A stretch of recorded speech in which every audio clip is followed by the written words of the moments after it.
Welcome back, everyone. Today's tutorial will delve into the world of email marketing on Shopify. We'll cover the process of creating and sending out email campaigns, perfect for those just starting on Shopify and eager to explore email marketing using the Shopify email app. To begin, ensure you're logged into your Shopify account.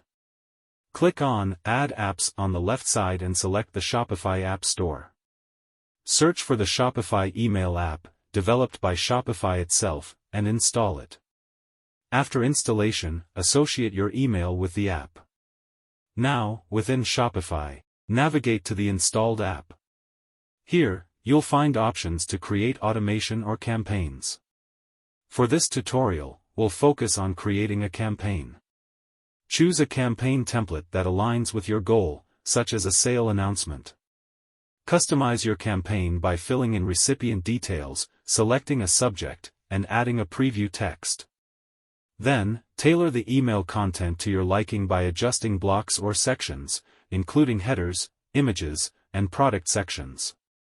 Once customized, preview your email for desktop and mobile views. Consider sending a test message to ensure everything looks perfect. Finally, review and send the campaign to your subscribers.